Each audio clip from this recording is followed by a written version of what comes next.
Hello students, আমার চ্যানেলে তোমাদেরকে স্বাগত। শুরু করছি 2027 মাধ্যমিক পরীক্ষার্থীদের জন্য একটি বাংলার ক্লাস। এবছর অর্থাৎ 2026 সালে যারা ক্লাস 10-এ উঠেছো তাদের জন্য এই বাংলা ক্লাসটি। আর সবার প্রথমে জানাই হ্যাপি নিউ ইয়ার। তোমাদের নতুন বছরটা খুব ভালোভাবে কাটুক। আজকে 2 জানুয়ারি, ঠিক আছে?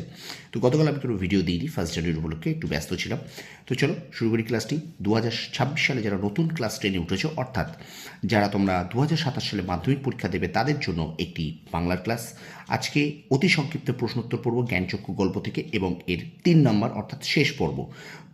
বরাবর আমি যে কথাটা বলে আসি, টেক্সটটা গল্পটাকে খুব ভালো করে পড়বে, প্রত্যেকটা ওয়ার্ড প্রত্যেকটা লাইন ভালো করে পড়বে, ঠিক আছে? তো চলো শুরু করি জ্ঞানচক্ষু গল্প থেকে অতি সংক্ষিপ্ত প্রশ্নোত্তর শুরু করে দিই ক্লাসটি। আজকে আমরা 3 নম্বর ক্লাসটা করব, এবং 3 নম্বর ক্লাস আমাদের শুরু হবে এই 40 নম্বর থেকে, ঠিক আছে? 40 নম্বর থেকে আমাদের 3 নম্বর ক্লাসটা শুরু হবে। তো প্রথম থেকে শেষ পর্যন্ত কিন্তু ভিডিওটা দেখতে হবে, আর অবশ্যই বন্ধুদের মাঝে একটু বেশি করে শেয়ার করে দেবে, ওকে? তো চলো জ্ঞানচক্ষু গল্প থেকে অতি সংক্ষিপ্ত প্রশ্নোত্তর দেখে নাও। কিসের জন্য তপন হাঁ করে বসেছিল? তপন তার লেখা গল্পের পত্রিকায় প্রকাশিত মুদ্রিত রূপটি দেখার জন্য হাঁ করে বসেছিল। 41 নম্বর, এদিকে বাড়িতে তপনের নাম হয়ে গেছে। বাড়িতে তপনের কি নাম হয়ে গিয়েছিল? উত্তর হবে, বাড়ির প্রায় সব বড়রা তপনের গল্প লেখা ও গল্প ছাপানোর ঘটনায় বিদ্রূপ করে তপনকে কথাশিল্পী, কবি, সাহিত্যিক ইত্যাদি বলে ডাকতে শুরু করেছিল। 42 দাগ, কোন নেশায় তপন আক্রান্ত হয়েছিল? লেখক নতুন মেশোর উৎসাহ পেয়ে বাড়ির লোকের যাবতীয় ব্যঙ্গ বিদ্রূপ উপেক্ষা করে তপন গল্প লেখার নেশায় আক্রান্ত হয়েছিল। 43 নম্বর প্রশ্ন, ছোট মাসি আর মেশো কোন পত্রিকা সংখ্যা নিয়ে বেড়াতে এসেছিল? ছোট মাসি আর নতুন মেশো তপনদের বাড়িতে সন্ধ্যাতারা পত্রিকার একটি সংখ্যা হাতে বেড়াতে এসেছিল, যে পত্রিকায় শ্রী তপন কুমার রায়ের গল্প প্রকাশিত হয়েছিল। 44 নম্বর, বুকের রক্ত কেন ছলকে ওঠে তপনের? তার জীবনের প্রথম গল্প ছাপার অক্ষরে অবশেষে তপন দেখবে, সেই উত্তেজনায় তপনের বুকের রক্ত ছলকে উঠেছিল। কিন্তু তাই কি সম্ভব? কি সম্ভব? তপনের লেখা গল্প অবশেষে ছাপার অক্ষরে যে সত্যই বেরোবে, তপন তা বিশ্বাস করতে পারছিল না। তাই ঘটনাটি অসম্ভব মনে হয়েছিল তার। 46 দাগ, সূচিপত্রেও নাম রয়েছে। সূচিপত্রে কি লেখা ছিল? সন্ধ্যাতারা পত্রিকার সূচিপত্রে ছাপার অক্ষরে লেখা ছিল, প্রথম দিন গল্প শ্রী তপন কুমার রায়। 47 দাগ, সারা বাড়িতে কেন শোরগোল পড়ে যায়? তপনের লেখা গল্প পত্রিকায় ছাপার অক্ষরে বেরিয়েছে, এই খবরে সারা বাড়িতে শোরগোল পড়ে যায়। স্টুডেন্টস, ভিডিওটা একটু বেশি করে শেয়ার করে দেবে, ঠিক আছে? আর অবশ্যই লাইক করবে, কমেন্ট করবে, বন্ধুদের মাঝে বেশি করে শেয়ার করো। আর আমার চ্যানেল নতুন হলে অবশ্যই চ্যানেলটি সাবস্ক্রাইব করো, পাশে থাকা বেল আইকনটি প্রেস করে রাখো। দেখো, ক্রমশ কথাটা ছড়িয়ে পড়ে। কথাটি কি ছিল? তপনের লেখা অপরিণত গল্প কারেকশন করে ছাপানোর ব্যবস্থা করেছিলেন নতুন মেশো। মেশোর সেই কৃতিত্ব কথাটি ক্রমশ চারিদিকে ছড়িয়ে পড়ে। আত্মপ্রসাদের প্রসন্নতা নিয়ে ছোট মাসি আর মেশো কি খাচ্ছিলেন? তপনের কাঁচা হাতের লেখা গল্প প্রকাশের অনুচ্চারিত কৃতিত্ব নিয়ে মাসি ডিম ভাজা আর চা এবং মেশো শুধু কফি খাচ্ছিলেন। পরের প্রশ্ন, সন্ধ্যাতারার সম্পাদকের কোন আঙুল দিয়ে তপনের গল্প ছোঁয়ার কথা বলা হয়েছে?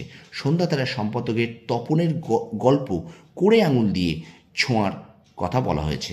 51 দাগ, গল্প ছাপা হলে যে ভয়ঙ্কর আহ্লাদটা হবার কথা, সে আহ্লাদ খুঁজে পায় না। উদ্দিষ্ট ব্যক্তির আহ্লাদিত হতে না পারার কারণ কি?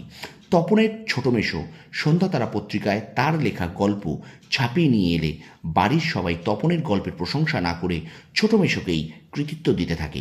বাড়ির লোকের থেকে শোনা অপ্রত্যাশিত নেতিবাচক কথার ভিড়ে তপন হারিয়ে যায়, তাই যেন সে গল্প ছাপার আনন্দে আহ্লাদিত হতে পারে না।